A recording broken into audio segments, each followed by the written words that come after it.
से हाँ, इसमें एक नॉन कोइंसाइडिंग एरिया का पॉइंट मुझे मिल गया। क्वार्टरली का ये डिमांड जोन अपने आप में बेस्ट डिमांड जोन है। और क्या उस तरह की रैली में है जैसे जेएसडब्ल्यू हुआ था, जैसे टाटा मोटर्स हुआ था, जैसे एक्साइड इंडस्ट्री हुआ था, उस तरह की रैली है, या फिर ये रैली कुछ ऐसे नीचे ऊपर और यूं यूं तरह की, मतलब है इसमें कुछ ऐसे मोमेंट है कि प्राइस नीचे भी आई है, ऊपर भी गई, नीचे भी आई, ऊपर गई, एक स्ट्रेट लाइन में ऊपर नहीं गई, अलग है, जेएसएल से अलग है। कब सोचो क्वार्टरली के डिमांड जोन में भी अलग अलग चीजें हो गई। मंथली का ट्रेंड मेरा क्लियर कट पता चल रहा है। कोई भी सिचुएशन कोइंसाइडिंग एरिया हो तब भी ट्रेंड अप रहना है, नॉन कोइंसाइडिंग एरिया हो तब भी ट्रेंड अप रहना है, यस और नो? दोनों ही सिचुएशन में अप रहेगा क्योंकि कोई डिमांड बना ही नहीं। और वीकली के यदि मैं इस एग्जीक्यूशन की बात करूं, आप मुझे बताएं ये मेरा नॉन कोइंसाइडिंग एरिया है या नहीं? मैं कर सकता हूं, कोई प्रॉब्लम नहीं, क्योंकि इस एरिया में आते आते ट्रेंड पर कुछ फर्क नहीं पड़ना, ट्रेंड बिल्कुल सेम रह जाना है। यहां पर ज्यादा से ज्यादा आप यहां पर एंट्री कर लो। अब कोई कहे कि सर ये विक टू विक टेस्टेड, देखिए मुझे विक टू विक ज्यादा टेस्टेड लगता भी नहीं है।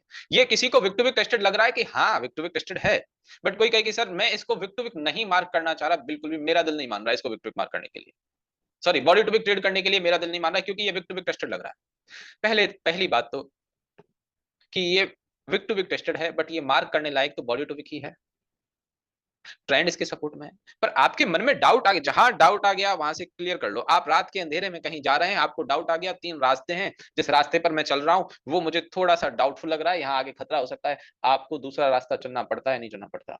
आप थोड़ा सा सेफ रास्ता जिसे मानते हैं उसे फील करते हैं, नहीं करते? और साथ में यदि फैमिली भी हो और भी लोग हों तो और भी ज्यादा सेफ होकर चलना पड़ता है, क्योंकि डाउट आ गया कि यहाँ ये रास्ता गड़बड़ है, हम थोड़े दूर के रूट से चले जाएंगे, लॉन्ग रूट से चले जाएंगे, बट रास्ता सेफ होना चाहिए।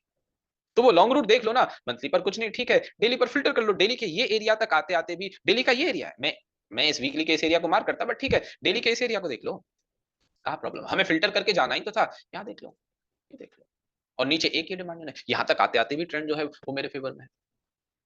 और इसमें कोई कंफर्मेशन की जरूरत नहीं, क्योंकि बहुत ज्यादा डाउन आएगा नहीं, 700 से स्टॉक 550 आएगा, उतना ज्यादा डाउन है नहीं, कोई परेशानी नहीं।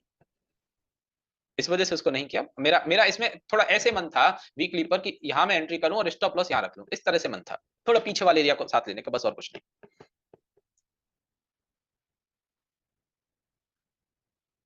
ट्रेड ढूंढी और आपके सामने एक भी ट्रेड पहले से मैंने नहीं देखी हुई है कि मैं पहले से मेरी जो प्री प्लान ट्रेड है उनको बताऊं।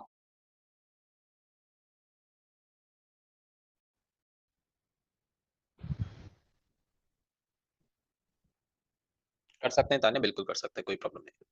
कंफर्मेशन तान्या का क्वेश्चन है कि प्राइस 40% डाउन होकर आई है और हम लोग 40% डाउन होकर आई है और हम लोग कंफर्मेशन ट्रेड कर रहे हैं, और वो कंफर्मेशन वाला एरिया यदि कोइंसाइड ना कर रहा हो मेरे बड़े टाइम फ्रेम के जोन से, तो क्या करना चाहिए? बिल्कुल कर सकते हैं, कोई प्रॉब्लम नहीं, उसका कोइंसाइड करना जरूरी नहीं, वैसे तो करेगा, बट नहीं भी कर रहा है तो चलेगा, क्योंकि कई बार हो सकता है प्राइस जस्ट क्वार्टरली के डिमांड को टच करके ऊपर चली गई, हाफ ईयरली के डिमांड की प्रॉक्सिमल लाइन को जस्ट टच करके ऊपर चली गई, तो कैसे कोइंसाइड करेगा?